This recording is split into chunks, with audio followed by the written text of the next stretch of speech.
ಬೊಮ್ಮಾಯಿ ವಿರುದ್ಧ ಪಂಚಮಸಾಲಿ ಸಮುದಾಯ ಮುನಿಸಿಕೊಂಡಿದೆ. ಸಿಎಂ ಆಗಿದ್ದಾಗ ಪಂಚಮಸಾಲಿಗೆ 2A ಮೀಸಲಾತಿ ಬೊಮ್ಮಾಯಿ ಕೊಡಲಿಲ್ಲ ಅನ್ನುವಂಥ ಒಂದು ನೋವು, ಅಸಮಾಧಾನ ಆ ಸಮುದಾಯಕ್ಕಿದೆ.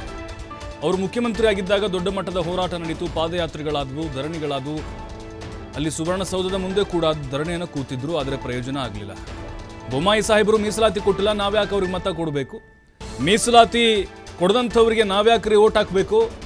ಕೇಂದ್ರಕ್ಕೆ ಶಿಫಾರಸು ಮಾಡಲು ಮೀನಾಮೇಷ ಎಣಿಸಿದ್ರು ಬೊಮ್ಮಾಯಿ. ಆ ಸಂದರ್ಭದಲ್ಲಿ ತಮ್ಮ ಅಧಿಕಾರಾವಧಿಯ ಕೊನೆಗಳಿಗೆಯಲ್ಲಿ 2D ಘೋಷಣೆ ಮಾಡಿದರು. 2D 2C ಅಂತಂದರು.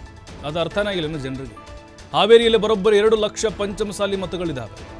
ಬೊಮ್ಮಾಯಿಗೆ ಬಿಸಿತುಪ್ಪವಾಗಿದೆ ಪಂಚಮಸಾಲಿ ಸಮುದಾಯದ ಓಟ್ಗಳು.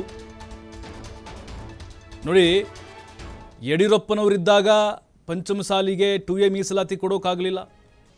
ಅದಾದ ಮೇಲೆ ಬೊಮ್ಮಾಯಿ ಬಂದರು, ಅವರು 2.5 ವರ್ಷ CM ಆಗಿದ್ದರು. ಅವರು ಬಂದಾಗಲೂ ಕೂಡ ದೊಡ್ಡ ಮಟ್ಟದ ಹೋರಾಟ ಜಯಮೃತ್ಯುಂಜಯ ಸ್ವಾಮೀಜಿಯವರ ನೇತೃತ್ವದಲ್ಲಿ ನಡೆಯಿತು. ಪಕ್ಷಾತೀತವಾಗಿ ಇಲ್ಲಿ ಎಲ್ಲ ನಾಯಕರು ಭಾಗಿಯಾಗಿದ್ದರು. ಆ ಸಮುದಾಯದವರು ಪಾದಯಾತ್ರೆಗಳನ್ನು ನಡೆಸಿದರು, ಧರಣಿ ಮಾಡಿದರು. ಸುವರ್ಣಸೌಧದ ಮುಂದೆ ಅವತ್ತು ದೊಡ್ಡ ಮಟ್ಟದಲ್ಲಿ ಹೋರಾಟ ಆಯಿತು. ಸರ್ಕಾರಕ್ಕೂ ಕೂಡ ಅದರ ಬಿಸಿ ಮುಟ್ಟಿತ್ತು. 2C 2D ಅಂತ ಘೋಷಣೆ ಮಾಡಿದರು ಇವರಿಗೆ. ಆ ಸಮುದಾಯಕ್ಕೆ ಯಾವ ರೀತಿ ಅವರು ಹಂಚಿಕೆ ಮಾಡಿದ್ದಾರೆ ಅನ್ನೋದು ಈಗಲೂ ಕೂಡ ಅರ್ಥ ಆಗಿಲ್ಲ. ನಮಗೆ 2Dನೂ ಬೇಡ, 2Cನೂ ಬೇಡ, ಯಾವುದು ಬೇಡ. ನಮಗೆ ಬೇಕಾಗಿರೋದು 2A ಅನ್ನುವಂಥ ಒತ್ತಾಯ ಅವರದಾಗಿತ್ತು. ಮತ್ತೆ ಭರವಸೆಯನ್ನು ಕೊಟ್ಟರು, ಕೇಂದ್ರಕ್ಕೆ ಶಿಫಾರಸು ಮಾಡ್ತೇವೆ ಅಂತಂದರು. ಆಲ್ರೆಡಿ ಅವರ ಅಧಿಕಾರಾವಧಿ ಮುಗಿದು ಹೋಗಿತ್ತು, ಕೊಟ್ಟ ಮಾತನ್ನು ತಪ್ಪಿದ್ರು. ಹಾಗಾಗಿ ಆ ಸಮುದಾಯ ಬೊಮ್ಮಾಯಿ ವಿರುದ್ಧ ಮುನಿಸಿಕೊಂಡಿದೆ.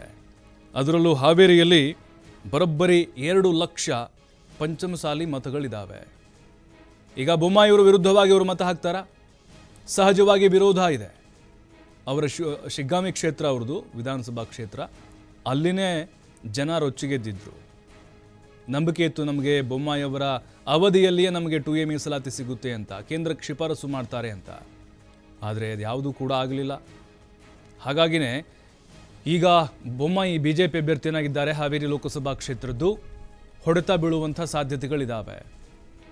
ಯಾಕೆಂದರೆ ಆ ಸಮುದಾಯ 2 ಲಕ್ಷದಲ್ಲಿ ಎಷ್ಟರ ಮಟ್ಟಿಗೆ ಬೊಮ್ಮಾಯಿಯವರಿಗೆ ಕೈ ಹಿಡಿತಾರಾ ಅಥವಾ ಎಷ್ಟರ ಮಟ್ಟಿಗೆ ಅವರಿಗೆ ಓಟು ಬೀಳ್ತಾವು? ಯಾಕೆಂದರೆ ಆ ಸಮುದಾಯ ಸಹಜವಾಗಿ ಮುನಿಸ್ಕೊಂಡಿದೆ 2A ಮೀಸಲಾತಿ ಕೊಡಲಿಲ್ಲ ಅನ್ನುವಂಥ ಕಾರಣಕ್ಕೆ.